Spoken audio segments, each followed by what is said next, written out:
11వ సంకీర్తన మనం చూసినట్లయితే ఈ 11వ సంకీర్తన భక్తుడైన దావీదు రచించినట్టుగా మనం చూస్తూ ఉన్నాం.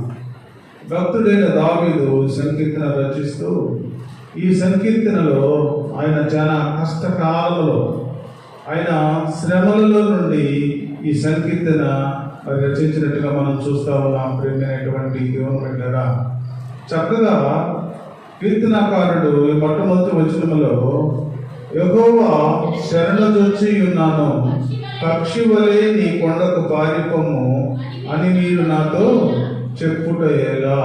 దేవుడిని అడుగుతూ ఉన్నాడు. ప్రేమైనటువంటి దేవుని బిడ్డలారా, దేవునికి సరెండర్ అవుతూ ఉన్నాడు, దేవుని శరణుజొస్తూ ఉన్నాడు.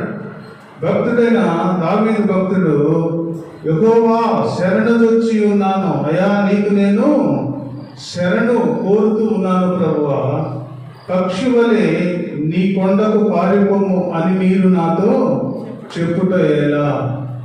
కష్టకాలంలో, శ్రమల కాలంలో, అననుకూల పరిస్థితులలో దేవుని దగ్గరికి వచ్చినప్పుడు దేవుడు మనందరినీ ఒక్కసారి ఆయన ఏం చెబుతున్నాడంటే నెమ్మదికరమైన స్థలంలోనికి వెళ్ళమని చెబుతూ ఉన్నాడు.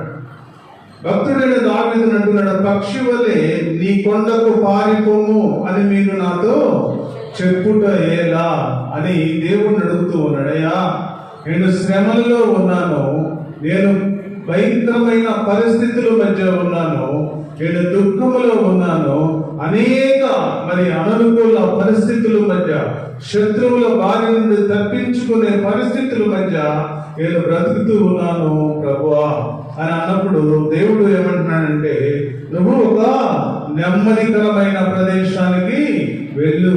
నెమ్మదికరమైన ప్రదేశం ఏదంటే దేవుని మందిరము. దేవుని మందిరంలోనికి వెళితే నీకు నెమ్మది, దేవుని మందిరంలోనికి వెళితే నీకు మంచి ఆశీర్వాదం వస్తుంది. మరి భక్తుడైన దావీదుకు దేవుడు చెబుతూ ఉన్నాడు. ప్రియమైనటువంటి దేవుని బిడ్డలారా, అప్పుడు దావీదు అంటూ ఉన్నాడు 2వ వచనములో, దుష్టులు విల్లెక్కి పెట్టి ఉన్నారు, చీకటిలో యథార్థ హృదయుల మీద వేటకై తమ బాణములు వారి యందు నారి యందు సంధించి ఉన్నారు.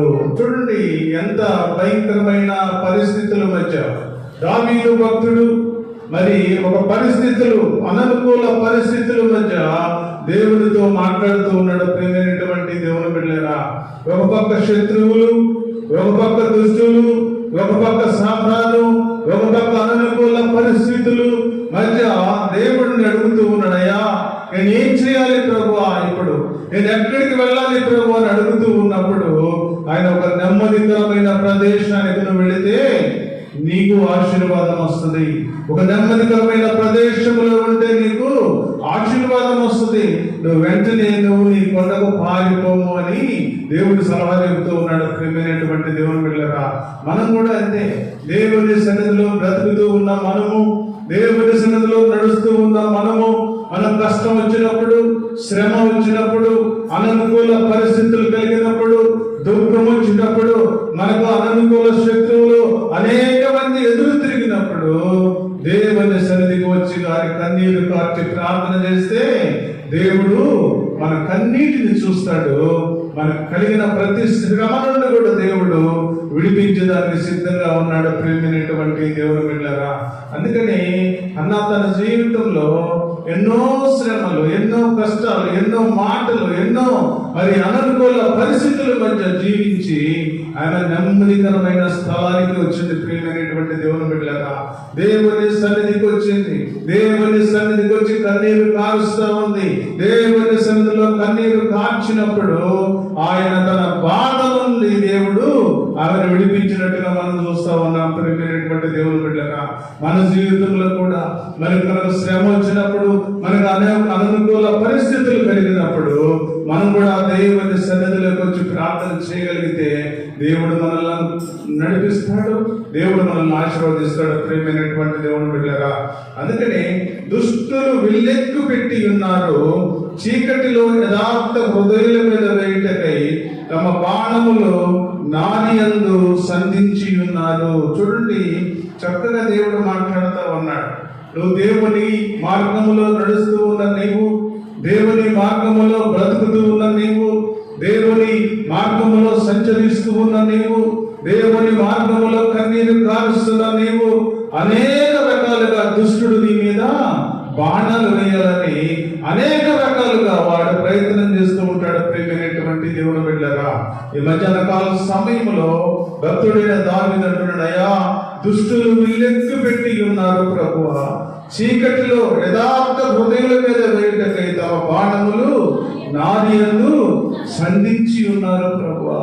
అయ్యా నా పరిస్థితిని మార్చగలిగిన దేవుడు తండ్రి, అయ్యా నా పరిస్థితులన్నీ కూడా మార్పు చేయగల దేవుడు తండ్రి, అయ్యా నా కష్టకాలమును నువ్వని ఆ ఒక్కసారి చూడగలిగితే ప్రభువా, అయ్యా నేను ఆశీర్వదించబడతాను తండ్రి అని ప్రార్థన చేస్తూ ఉన్నాడు. ప్రేమైనటువంటి దేవుని బిడ్డలారా, చూడండి చక్కగా ఫిలిప్పీలు రాసిన గ్రంథం, ఫిలిప్పీలు రాసిన పత్రికలో మనం చూసినట్టుగైతే ఈ దుష్టులు వెల్లెక్కు పెట్టి ఉన్నారు, చీకటిలో యథార్థ హృదయుల మీద వేయుటకై తమ బాణములు నారియందు సంధించి ఉన్నారు. ఫిలిప్పీలు రాసిన పత్రిక 3వ అధ్యాయము 18వ వాక్యంలో మనం చూసినట్టుగైతే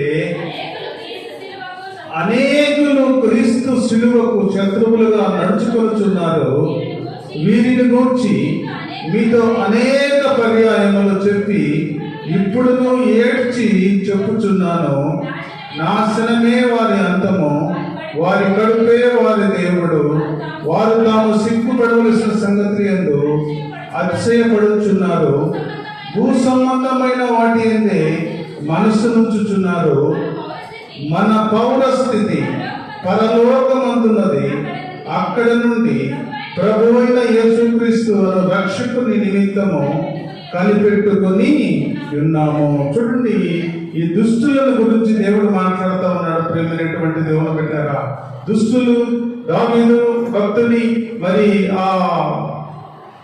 ఒక్కసారి మనం ఆలోచించినట్టుగైతే ఈ దుష్టుల గురించి మరి దేవుడు నడుపుతూ ఉన్నాడయ్యా, నేను కష్టకాలంలో ఉన్నాను ప్రభువా, శ్రమలో ఉన్నాను, దుఃఖంలో ఉన్నాను ప్రభు అని మాట్లాడుతూ ఉన్నప్పుడు ఫిలిప్పీ రాసిన పత్రికలో పౌలు గారు అంటూ ఉన్నాడు, అనేకులు క్రీస్తు శిలువకు శత్రువులుగా నడుచుకొనుచున్నారు, వీరిని గురించి మీతో అనేక పర్యాయములు చెప్పి ఇప్పుడును ఏడ్చి చెప్పుచున్నాను.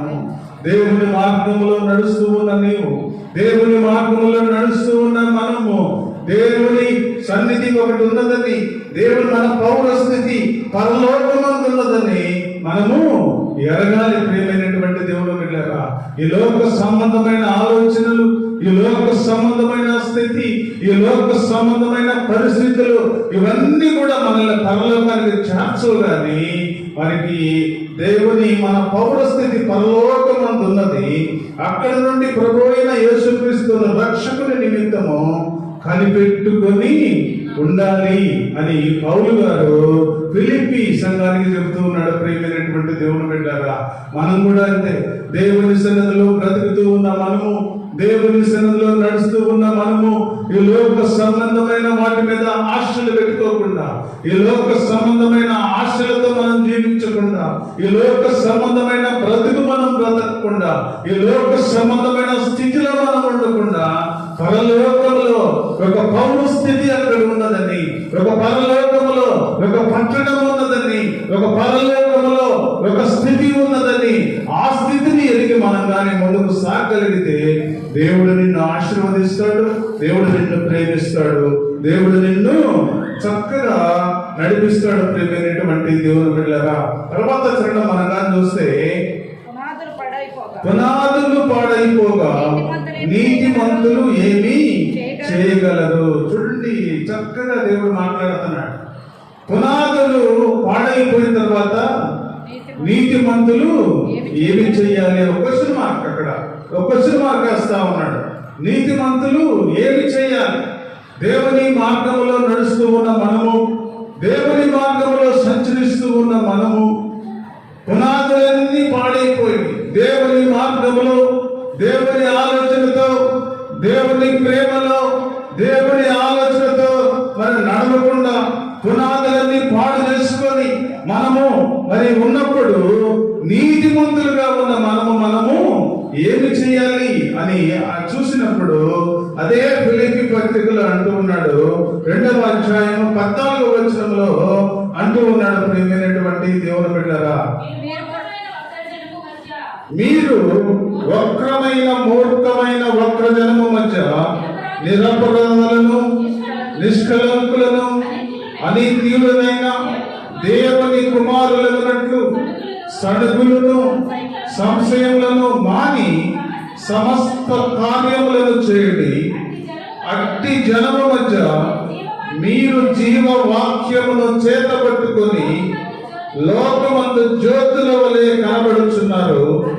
అందువలన నేను వ్యర్థముగా పరిగెత్తలేదనియు నేను పడిన కష్టము నిష్ప్రయోజనము కాలేదనియు క్రీస్తు దినము నాకు అతిశయ కారణము కలుగును. చక్కగా దేవుడు మాట్లాడుతూ ఉన్నాడు.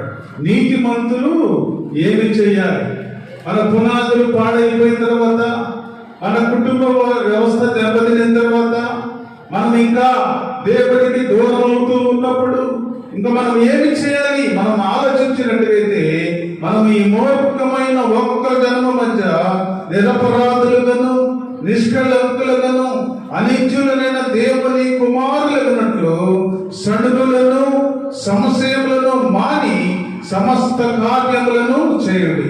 అట్టి జనముల మధ్య మీరు జీవవాక్యము చేతబట్టుకుని. చూడండి, చక్కగా దేవుడు మాట్లాడుతున్నాడు. మనం ఏం చేయాలి? నీతిమంతులు ఏం చేయాలో, నీతిమంతులు చేయాల్సిన పనేందో, నీతిమంతులు ఏ విధంగా బ్రతకాలో, ఈ ఒక్క జనము మధ్య, ఈ నిష్కలంకమైన జనము మధ్య, ఈ ప్రజల మధ్య మనం ఏ విధంగా బ్రతకాలో అట్టి జనముల మధ్యలో మీరు జీవవాక్యములు చేతబట్టుకొని లోకమందు జ్యోతుల వలె కనబడినట్లు మనము దేవుని వాక్యాన్ని ప్రకటించాలని దేవుడు సెలవిస్తా ఉన్నాడు. ప్రియమైనటువంటి దేవుని బిడ్డలారా, దేవుని మార్గములో నడుస్తూ ఉన్న నీవు, దేవుని మార్గములో నడుస్తూ ఉన్న నేను, ప్రియమైనటువంటి సహోదరి సహోదరుడా, ఈ మధ్యాహ్న కాలంలో దేవుడు మాట్లాడుతూ ఉన్నాడు. చక్కగా దేవుడు మాట్లాడుతూ ఉన్నాడు. మనం ఏం చేయాలో దేవుడు చెప్తూ ఉన్నాడు. జీవవాక్యములు మనం చేతబట్టుకొని అనేకులు ఎవరైతే మూర్ఖులుగా ఉన్నారో, ఎవరైతే వక్రముగా ఉన్నారో, ఎవరైతే దేవుని ఎరగక ఉన్నారో, ఎవరైతే దేవుని మార్గానికి దూరంగా ఉన్నారో, ఎవరైతే దేవుని మార్గానికి దూరస్తులుగా బ్రతుకుతూ ఉన్నారో, ఎవరైతే దేవుని ఆలోచన లేకుండా సొంత ఆలోచనతో బ్రతుకుతూ ఉన్నారో, వారి మధ్య మన జీవవాక్యాన్ని చేతబట్టుకొని మనము దేవుని వాక్యాన్ని ప్రకటించగలిగినట్లయితే దేవుడు ఆ మంచి దేశంలో నిన్ను పాలు పంపులు పొందడానికి మరి సిద్ధంగా ఉన్నాడు. ప్రియమైనటువంటి దేవుని బిడ్డలారా, ఈ మధ్యాహ్న కాల సమయంలో దేవుడు మనందరితోటి మాట్లాడుతూ ఉన్నాడు. ప్రియమైనటువంటి దేవుని బిడ్డలారా, ఈ మధ్యాహ్న కాల సమయంలో పరిశుద్ధాత్మ దేవుడు మనతో మాట్లాడుతూ ఉన్నాడు. పునాదులు పాడైపోగా నీతిమంతులు ఏమి చేయగలరు? నీతిమంతులమైన మనము, దేవుని రక్తములో కడగబడిన మనము, దేవుని రక్తములో మరి పరిశుద్ధులుగా జీవిస్తూ ఉన్న మనము, దేవుని రక్తములో పరిశుద్ధమైన జీవితము జీవిస్తూ ఉన్న మనము, ప్రియమైనటువంటి దేవుని బిడ్డలారా, జీవవాక్యాన్ని చేత పట్టుకొని ఎవరైతే మూర్ఖులుగా ఉన్నారో, ఎవరైతే మరి వాక్యాన్ని వ్యతిరేకిస్తూ ఉన్నారో, ఎవరైతే జీవ మార్గంలో ఉండకుండా దూరస్తులుగా ఉన్నారో, వారందరి కొరకు మనము ప్రార్థించే బిడ్డలుగా ఉండాలి. వారందరి కొరకు వాక్యాన్ని ప్రకటించే వారిగా ఉండాలి. వారందరి కొరకు మన వాక్యాన్ని వెదజల్లే వారిగా ఉండాలి. దేవుడు చెబుతూ ఉన్నాడు. ప్రియమైనటువంటి దేవుని బిడ్డలారా, అలా నువ్వు చెప్పిన దినాన దేవుడు మంచి దాసుడు అని దేవుడు నిన్ను మెచ్చుకుంటాడు. ప్రియమైనటువంటి దేవుని బిడ్డలారా, మరి ఈ లోకంలో ఒక్క పాపి మనసు మారితే, ఒక్క పాపిని నువ్వు మార్చగలిగితే, ఒక్క పాపని నువ్వు కానీ దేవుని సన్నిధికి తీసుకురాగలిగితే, ఒక్క పాపని దేవుని మార్గములో నడిపించగలిగితే, ఆ పరలోక పక్షణంలో గొప్ప విందు చేస్తాడు దేవుడు. ప్రియమైనటువంటి దేవుని బిడ్డలారా, అప్పుడు బలా నమ్మకమైన మంచి దాసుడా, బలా నమ్మకమైన మంచి దాసురాలా అని దేవుడు నిన్ను పిలుస్తాడు. ప్రియమైనటువంటి దేవుని బిడ్డలారా, అందుకని దేవుడు మన అందరితో మాట్లాడుతూ ఉన్నాడు. పునాదులు పాడైపోగా నీతిమంతులు ఏమి చేయగలరు? దేవుని వాక్యాన్ని చేత పెట్టుకొని నీతిమంతురాలుగా ఉన్న నీవు దేవుని వాక్యాన్ని సంధించగలిగితే, దేవుని వాక్యాన్ని ప్రకటించగలిగితే, దేవుని మార్గంలో ప్రయాణం చేయగలిగితే, దేవుని మార్గంలో ప్రార్థన చేయగలిగితే, దేవుని వాక్యాన్ని చేపట్టుకొని నువ్వు దేవుని మార్గంలో ఉండగలిగితే, ప్రియమైనటువంటి దేవుని బిడ్డలారా, దేవుడు నిన్ను ఆశీర్వదిస్తాడు, నీ కుటుంబాన్ని బలపరుస్తాడు, నీ కుటుంబాన్ని ఒక ఉన్నతమైన స్థితిలో దేవుడు ఉంచడానికి దేవుడు సిద్ధంగా ఉన్నాడు. ప్రియమైనటువంటి దేవుని బిడ్డలారా, తర్వాత చరణం చూస్తే యెహోవా తన పరిశుద్ధాలయములో ఉన్నాడు, యెహోవా సింహాసనము ఆకాశమందున్నది, ఆయన నరులను కన్నులారా చూచుచున్నాడు, తన కనుదృష్టి చేత ఆయన వారిని పరిశీలించుచున్నాడు. చూడండి, దేవుడు మొట్టమొదటి వచనంలో పక్షి వలె నీ కొండకు పారిపోము అని మీరు నాతో చెప్పుటయ్యాలని దావీదు భక్తుడు దేవుడిని అడుగుతా ఉన్నాడు. ఇక్కడ కానీ చూసినట్లయితే 4వ వచనములో యెహోవా తన పరిశుద్ధ ఆలయములో ఉన్నాడు, యెహోవా సింహాసనము ఆకాశమందున్నది, ఆయన నరులను కనులారా చూచుచున్నాడు, తన కనుదృష్టి చేత ఆయన వారిని పరిశీలించుచున్నాడు. దేవుడు పరిశీలిస్తున్నాడు. ప్రతి ఆలోచనను దేవుడు పరిశీలిస్తూ ఉన్నాడు. ప్రతి మనిషిని కూడా దేవుడు పరిశీలిస్తూ ఉన్నాడు. ప్రతి మనిషి ఆలోచన, ప్రతి మనిషి నడక, ప్రతి మనిషి పడక, ప్రతి మనిషి ఏదైతే ముందుకు సాగుతూ ఉందో, ఏదైతే అడుగు వేస్తూ ఉన్నామో, ప్రతిది కూడా దేవుడు పరిశీలిస్తూ ఉన్నాడు. ప్రియమైనటువంటి దేవుని బిడ్డలారా, దేవుడు మధ్యాహ్నకాల సమయంలో మనందరితో మాట్లాడుతూ ఉన్నాడు. పరిశుద్ధాలయములో ఉన్న దేవుడు, తన సింహాసనం మీద కూర్చున్న దేవుడు, ఆయన నరులను కనులారా చూచుచున్నాడని దేవుడు సెలవిస్తా ఉన్నాడు. ప్రియమైనటువంటి దేవుని బిడ్డలారా, అనేక మంది ప్రజలు అనుకోవచ్చు, ఓ దేవుడు నన్ను ఏమి చూడటం లేదు కదా, నేను చేసే పనులు దేవుడిని చూడటం లేదు కదా, ఎవరు మరి కనిపెట్టలేకపోతున్నారు అనుకోవచ్చు. కానీ ప్రతి నరుని కూడా ఆయన కనుదృష్టి లోకమంతయు సంచారము చేస్తూ ఉన్నది. ప్రియమైనటువంటి దేవుని బిడ్డలారా, దేవుడు ప్రతి వారిని చూస్తూ ఉన్నాడు. ప్రతి వారి మీద ఆయన కనుదృష్టి ఉన్నది. ప్రతి ఆలోచన కనుదృష్టి కూడా దేవుడు మరి ప్రతి మనిషి మీద ఉన్నట్టుగా మనం చూస్తూ ఉన్నాం. ప్రియమైనటువంటి దేవుని బిడ్డలారా, అందుకని అంటున్నాడు ప్రకటన గ్రంథంలో, వారి క్రియలు చొప్పున ప్రతి వారికి సిద్ధపరిచిన జీతము నా యొద్ద ఉన్నది అని దేవుడు సెలవిస్తా ఉన్నాడు. ఈ లోకములో మనము ఏదైతే చేస్తామో, ఈ లోకములో ఏదైతే మనం నడుస్తామో, ఈ లోకములో ఏదైతే మనం ముందుకు సాగుతామో, ఈ లోకములో ఏదైతే మనము ప్రయాణం చేస్తామో, మన నడక, మన పడక, మన ఆలోచన, మన క్రియలు, మన చూపులు అన్ని కూడా దేవుడు లెక్క కడుతూ ఉన్నాడు. ప్రియమైనటువంటి దేవుని బిడ్డలారా, ప్రతి వారికి సిద్ధపరిచిన జీతము నా వద్ద ఉన్నది. నువ్వు ఈ లోకములో బ్రతికినప్పుడు యథార్థముగా వారిని జీవిస్తే, యథార్థవంతులుగా ఉంటే, యథార్థముగా ప్రవర్తిస్తే, యథార్థంగా బ్రతికితే, యథార్థమైన అడుగులు వేస్తే, యథార్థంగా నువ్వు దేవుని శక్తిలో నడవగలిగితే, బలా నమ్మకమైన మంచి దాసుడా, బలా నమ్మకమైన మంచి దాసురాలా అని ఆయన మరి ఆ జీవ గ్రంథంలో పేరు రాసుకుంటాడు. ప్రేమైనటువంటి దేవుని బిడ్డలారా, ఆయన గ్రంథములో పేరు గాని లేకపోతే, ఆయన గ్రంథంలో పేరు గాని ఉండకపోతే, దేవుని బిడ్డలారా, ఈ మధ్యాహ్న కాల సమయంలో వారి క్రియలు చొప్పున ప్రతి వారికి నీ సిద్ధపరిచిన జీతము నా వద్ద ఉన్నది.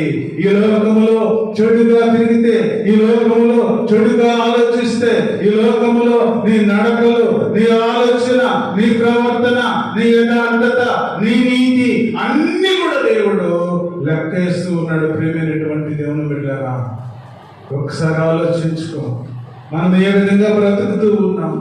దేవుని సన్నిధిలో యథార్థమైన బ్రతుకుతూ ఉన్నామా? మన దేవుని సన్నిధిలో మనం యథార్థంగా బ్రతుకుతూ ఉన్నామా? యథార్థంగా లేకుండా బ్రతుకుతూ ఉన్నామా? ఒకసారి ఆలోచించగలిగితే, ప్రియమైనటువంటి దేవుని బిడ్డలారా, మనం కానీ యథార్థంగా బ్రతకకపోతే ఆ కదవల వర్ణ సింహాసనం మీద ఆసీనుడైన ఒకరిని నేను చూచితిని అని మరి మాట్లాడుతూ ఉన్నాడు. ప్రియమైనటువంటి దేవుని బిడ్డలారా, ఆ ధవళ వర్ణ సింహాసనం మీద కూర్చున్న దేవుడు నీకు తీర్పు తీర్చే సమయంలో ఈ లోకములో ఏదైతే నువ్వు చేసావో, ఈ లోకములో ఏదైతే నడిచావో, ఈ లోకములో ఏదైతే నువ్వు అడుగు వేసావో, ఈ లోకములో ఏదైతే నువ్వు పనులు చేసావో వాటన్నిటికి కూడా ఒక తీర్పు అనేది ఉంది. ప్రియమైనటువంటి దేవుని బిడ్డలారా, అందుకని దేవుడు మాట్లాడుతూ ఉన్నాడు. ఈ మధ్యాహ్న కాల సమయంలో చక్కగా దేవుడు మాట్లాడుతూ ఉన్నాడు. ఆయన నరులను కనులారా చూచుచున్నాడు. తన కను దృష్టి చేత ఆయన వారిని పరిశీలించుచున్నాడు. పరిశీలిస్తూ ఉన్నాడు. నీ ఆలోచన ఏమై ఉన్నదో పరిశీలిస్తూ ఉన్నాడు. నీ నడక ఏమై ఉన్నదో పరిశీలిస్తూ ఉన్నాడు. నీ చూపు ఏమై ఉన్నదో పరిశీలిస్తూ ఉన్నాడు. నీ యథార్థత ఏమై ఉన్నదో పరిశీలిస్తూ ఉన్నాడు. ఒకసారి దేవుని సన్నిధిలో మరి ఇంకనూ మనం కానీ దేవునికి యథార్థంగా బ్రతకలేకపోతే ప్రేమైనటువంటి దేవుని బిడ్డలారా, ఒకసారి ఆలోచించుకోండి. ఇంకా ప్రభువా, అయ్యా నీ సన్నిధిలో యథార్థంగా బ్రతకలేకపోతున్నాను. అయ్యా నీ సన్నిధిలో ఇంకనూ ప్రభువా, అయ్యా యథార్థంగా నేను నడవలేకపోతున్నాను ప్రభువా. అయ్యా నన్ను మనసు మార్చి తండ్రి. అయ్యా నీ సన్నిధిలో నేను బ్రతకాలి. అయ్యా నీ సన్నిధిలో నేను ఉండాలి. అయ్యా నీ సన్నిధిలో నేను ముందుకు సాగాలి ప్రభు అని దేవుడు అడగలిగితే దేవుడు నిన్ను క్షమిస్తాడు. దేవుడు మంచి మార్గంలో నిన్ను నడిపిస్తాడు. ప్రియమైనటువంటి దేవుని బిడ్డగా ఈ మధ్యాహ్న కాల సమయంలో దేవుడు మాట్లాడుతూ ఉన్నాడు. చక్కగా దేవుడు మాట్లాడుతూ 5వ వచనంలో మరి ఏమంటున్నాడంటే, యెహోవా నీతిమంతులను పరిశీలించును, దుష్టులను బలాత్కారాసక్తులను ఆయనకు అసఖ్యులు. దుష్టుల మీద ఆయన ఉరులు కురిపించును, అగ్ని గంధకములు వడగాలి వారికి పానీయ భాగములను. చూడండి, దేవుడు మాట్లాడుతూ ఉన్నాడు. మంచి వారిని గురించి దేవుడు మాట్లాడుతున్నాడు, చెడు వారిని గురించి కూడా దేవుడు మాట్లాడుతూ ఉన్నాడు. ప్రియమైనటువంటి దేవుని బిడ్డలారా, చక్కగా దేవుడు మాట్లాడుతా ఏమంటాడంటే, యెహోవా నీతిమంతులను పరిశీలించును, దుష్టులను బలాత్కారాసక్తులను ఆయనకు అసఖ్యులు.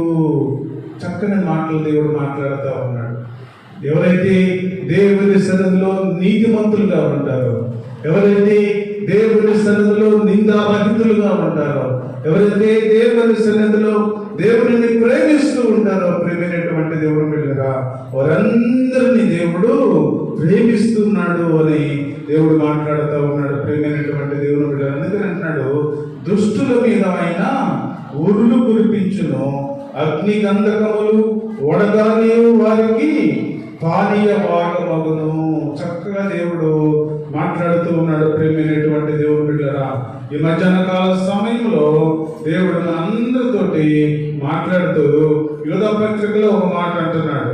యూదా పత్రికలో 1వ అధ్యాయము 5వ వచనములో చక్కని మాటలు, ఈ సంగతులన్నీ మీరు ముందటనే ఎరిగి ఉన్నాను, నేను మీకు జ్ఞాపకము చేయగోరుచున్నదేమనగా, ప్రభువు ఐగుప్తులో నుండి ప్రజలను రక్షించి వారిలో నమ్మకపోయిన వారిని తరువాత నాశనము చేసెను.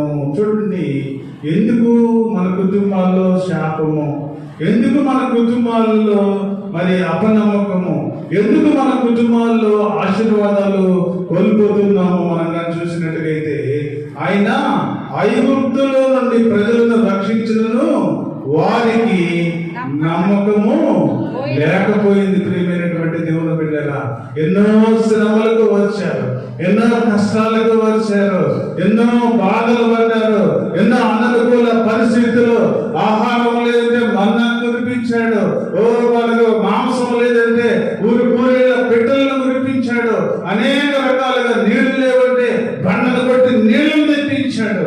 అయినా కూడా వారు దేవునికి ఎందు నమ్మకం ఉంచలేకపోయారు. ప్రియమైనటువంటి దేవుని బిడ్డగా మన జీవితంలో కూడా అయితే ఎన్నో కార్యాలు మన కుటుంబంలో చేస్తున్నాడు దేవుడు, ఎన్నో ఆలోచనలు దేవుడు మన కుటుంబంలో చేస్తూ ఉన్నాడు.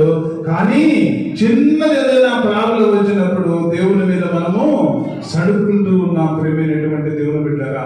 అందుకని ఈ మధ్యాహ్న కాల సమయంలో దేవుడు అంటూ ఉన్నాడు, వారు నమ్మక లేకపోయినందువలన వారిని దేవుడు నాశనము చేసెను. మన పితరులు ఏ విధంగా అరణ్యములో రాలిపోయారో, వారు ఏ విధంగా దేవుని యందు సనుగుకున్నారో, ఏ విధంగా దేవుని మీద తిరుగుబాటు చేశారో ప్రేమైనటువంటి దేవుని బిడ్డరా.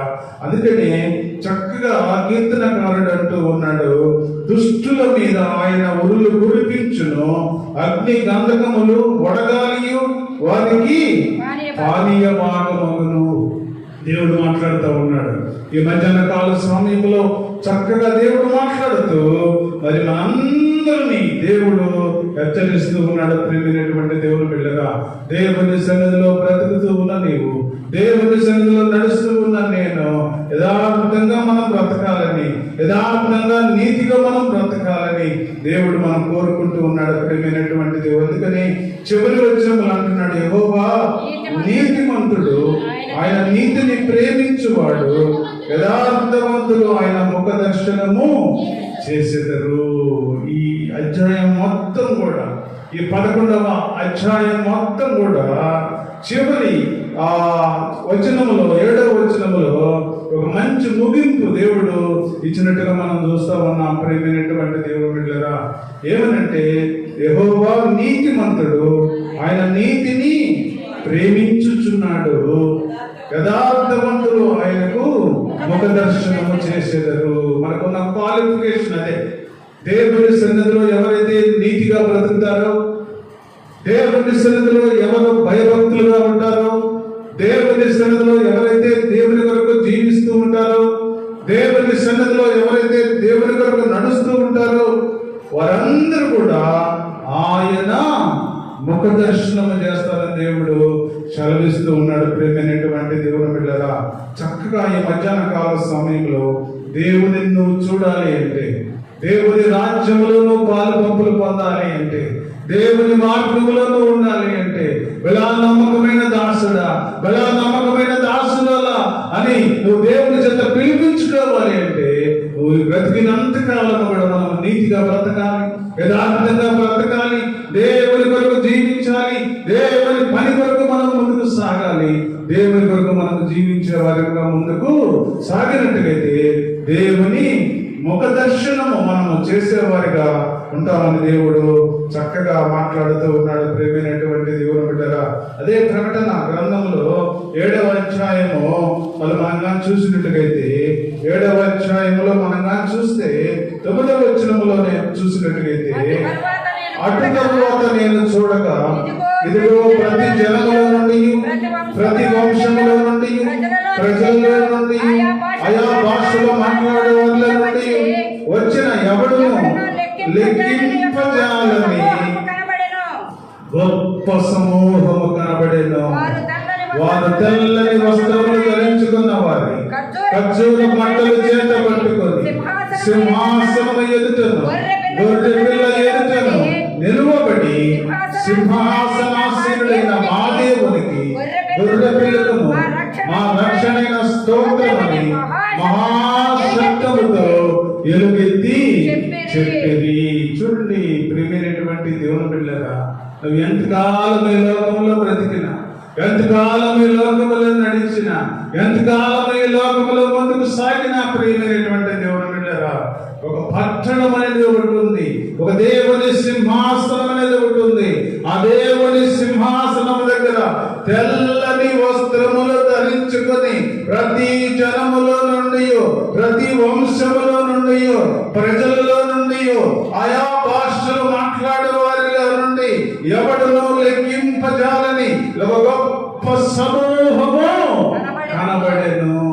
అక్కడ కులము లేదు, మతము లేదు, భాష లేదు, మరి ఏమీ లేదు. ప్రియమైనటువంటి దేవుని బిడ్డలారా, ఎవరైతే దేవుని నమ్ముకుంటారో, ఎవరైతే దేవుని కొరకు ప్రయాస పడతారో, ఎవరైతే దేవుని కొరకు మరి కష్టాలను ఓర్చుకుంటారో, ఎవరైతే దేవుని పని కొరకు ఇష్టంగా జీవిస్తారో, ఎవరైతే దేవుని కొరకు ఇష్టమైన బ్రతుకుతారో, వారందరూ కూడా తెల్ల తెల్లని వస్త్రములు ధరించుకొని, ఆ పరలోక పట్టణములో తెల్లని వస్త్రములు ధరించుకొని, ఆ సింహాసనాసీనుడైన ఆ గొర్రె పిల్ల ఎదుట దేవునికి మహాశబ్దముతో స్తోత్ర గీతములు చెబుతూ ఉన్నారు. ప్రియమైనటువంటి దేవుని బిడ్డలారా, దాని కొరకు మనం పాటుపడాలి. ఈ లోకంలో ఎంతకాలం మనం బ్రతుకుతామో తెలియదు, ఎంతకాలం నడుస్తామో తెలియదు, ఎంతకాలం ఉంటామో తెలియదు. ప్రియమైనటువంటి దేవుని బిడ్డలారా, ఒక పరిశుద్ధమైన పట్టణం ఉన్నది.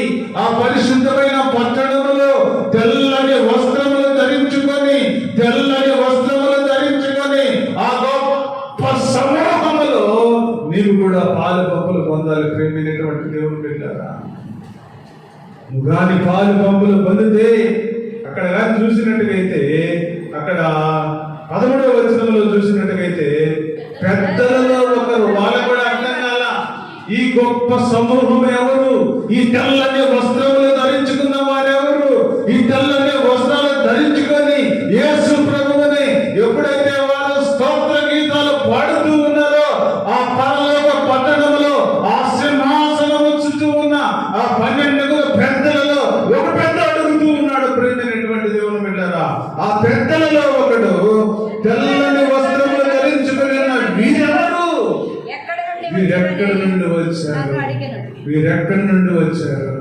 వాళ్ళకు కూడా అర్థం కాల, ఆ పెద్దలకు కూడా అర్థం కాలేదు. ఈ తెల్లని వస్త్రాలు ధరించుకొని ఆ సింహాసనం ఎదుట దేవునికి స్తుతి స్తుతి స్తుతి స్తోత్రమని గొప్ప శబ్దముతో వాళ్ళు చెబుతూ ఉన్నప్పుడు ఆ పెద్దలకు కూడా ఆశ్చర్యం వేసింది. ప్రియమైనటువంటి దేవుని బిడ్డలారా, ఆ పెద్దలలో ఒక అతను అడుగుతూ ఉన్నాడు, వీరు ఎవరు, ఎక్కడి నుండి వచ్చారు వీరు అని అడుగుతూ ఉన్నప్పుడు, తర్వాత అందుకు నేను అయ్యా నీకే తెలియదనగా అతడు ఇలాగ నాతో చెప్పాను, వీరు మహాశ్రమల నుండి వచ్చిన వారు, గొర్రెపిల్ల రక్తములో తమ వస్త్రములను ఉదుకుని వాటిని తెలుపు చేసుకునేవారి, అందువలన వారు దేవుని సింహాసనం ఎదుట ఉండి రాత్రి పగళ్ళు ఆయన ఆలయములో ఆయనను సేవించుచున్నారు. సింహాసనాసీనుడైన వాడు తానే తన గుడారమును వారి మీద కప్పును. చూడండి ఎన్ని శ్రమలు రావుక. అక్కడ కానీ వెళితే ఆ తెల్లని వస్త్రములు ధరించుకున్న గుంపులో నువ్వు కానీ చేరితే, ఆ తెల్లని వస్త్రములు ధరించుకున్న మనుషులలో నువ్వు కానీ ఉంటే, ఆ తెల్లని వస్త్రములు ధరించుకున్న ఆ గుంపులో నువ్వు కానీ చేరితే, ప్రియమైనటువంటి దేవుని బిడ్డలారా, నీకు కష్టం వచ్చినా, నీకు వేదన వచ్చినా, నీకు దుఃఖం వచ్చినా, ఆ సింహాసనాసీనుడైన వాడు తానే తన గుడారమును వారి మీద కప్పును. నీ కుటుంబానికి శోధనలు ఉండదు, నీ కుటుంబానికి వేదన ఉండదు, నీ కుటుంబానికి దుఃఖం ఉండదు, నీ కుటుంబానికి ఆవేదన ఉండదు, నీ కుటుంబానికి శ్రమ ఉండదు, నీ కుటుంబానికి అనారోగ్యం ఉండదు, నీ కుటుంబానికి వేదన ఉండదు. ప్రియమైనటువంటి దేవుని బిడ్డలారా, ఎప్పుడంటే ఆయన రక్తములో కడగబడినప్పుడు, ఆయనను గొర్రెపిల్లగా నువ్వు స్వీకరించినప్పుడు, ఆయన రక్తములో కడగబడి ఆయన కొరకు జీవించినప్పుడు, ఆయన కొరకు నడిచినప్పుడు, ఆయన కొరకు ముందుకు సాగినప్పుడు, ఆయన కష్టాలను పాలు పంపులు పొందుకున్నప్పుడు ఆయన తన గుడారమును వారి మీద కప్పును. దాని కొరకు మనం పాటుపడాలి. కానీ ఈ లోకంలో తాత్కాలికమైన సుఖాల కోసం, ఈ లోకంలో తాత్కాలికమైన మరి ఆ డబ్బు కోసము, ఈ లోకంలో తాత్కాలికమైన ఈ శక్తుల కోసము, తాత్కాలికమైన ఈ గుడారము కోసము, ప్రియమైనటువంటి దేవుని బిడ్డలారా, ఈ గుడారము శిథిలమైపోవును అని దేవుడు చెప్తా ఉన్నాడు. శాశ్వతమైంది కాదు ఈ గుడారం. ఈ గుడారం, ఈ శరీరం అనే గుడారము శిథిలమైపోతుంది. కొంతకాలంలో శిథిలమైపోయే ఈ గుడారాన్ని పెట్టుకుని మనము ఎంతకాలము మనం ఈ లోకంలో దేవునికి వ్యతిరేకంగా జీవించామంటే, ప్రియమైనటువంటి దేవుని బిడ్డలారా, అక్కడ ఆ తెల్లని వస్త్రములు ధరించుకున్న గుంపులను చేరకపోతే, ఆ తెల్లని వస్త్రములు మరి ధరించుకున్న ఆ గుంపులను ఉండకపోతే ఈ బ్రతుకు ఇక దేవుడు మరి చూడను అని దేవుడు సెలవిస్తాం. ఆ తెల్లని వస్త్రములు ధరించుకున్న గుంపులను ఉన్నారంటే ఆయన రక్తములో నువ్వు కడగాలి. అందుకని చెప్తున్నాడు, వీరు మహాశ్రమల నుండి వచ్చిన వారు గొర్రెపిల్ల రక్తంలో తమ వస్త్రములను ఉతికికొని తెలుపు చేసుకున్నారు. మన జీవితాన్ని ఆ గొర్రెపిల్ల రక్తంలో ఉతుక్కొని పరిశుద్ధమైన జీవితము, పరిశుద్ధమైన వ్యక్తులుగా, పరిశుద్ధమైన వ్యక్తులుగా మనం కానీ ఉన్నట్టుగైతే ఆ తెల్లని వస్త్రములు ఇస్తాడు దేవుడు. ఆ వస్త్రాలు ధరించుకొని దేవుని ఎదుట మనము ఎల్లప్పుడూ స్తుతి చేసేవారుగా ఉంటాం. ప్రియమైనటువంటి దేవుని బిడ్డగా, అప్పుడు ఆయన మనకు కష్టం వచ్చినా, శ్రమ వచ్చినా, దుఃఖం వచ్చినా, వేదన వచ్చినా, ఆవేదన వచ్చినా ఆయన తన గుడారమును మన మీద కప్పేదానికి దేవుడు సిద్ధంగా ఉన్నాడు. ప్రియమైనటువంటి దేవుని బిడ్డగా, ఆయన గుడారము మన మీద కప్పే స్థితిలో ఉండాలి. అంతేగాని మన ఇష్టానుసారంగా బ్రతుకుతూ ఇష్టానుసారమైన ఆలోచనలు చేస్తూ దేవునికి దూరముగా, దేవుని ఆలోచనలకు దూరముగా, దేవుని బ్రతుకుకు దూరముగా, దేవుని శక్తికి దూరముగా, దేవుని ప్రార్థనకు దూరముగా, దేవుని సన్నిధిలో మరి మనం కానీ బ్రతకకుండా మరి ఇష్టానుసారంగా జీవిస్తే ప్రియమైనటువంటి దేవుని బిడ్డగా ఆ తెల్లని వస్త్రములు కోల్పోతావు. ప్రియమైనటువంటి దేవుని బిడ్డగా, ఆ తెల్లని వస్త్రములు ధరించుకొని గుంపులలో ఉండాలి. ఆ గుంపులో ఉండాలంటే దేవుని రక్తంలో కడగబడాలి, దేవుని ప్రేమలో కడగబడాలి, దేవుని ఆలోచనలో కడగబడాలి, దేవుని శ్రమలలో కడగబడితే దేవుడు నేను ఒక తెల్లని వస్త్రం ఇచ్చి ఆ పరిశుద్ధుల గుంపులో చేర్చడానికి దేవుడు సిద్ధంగా ఉన్నాడు. అట్టి కృప నీకు నాకును దేవుని సన్నిధిలో బ్రతుకుతున్న మనందరికీ కూడా దేవుడు దయచేయునుగాక. ప్రార్థన చేసుకుని మనం ముందుకెళ్దాం.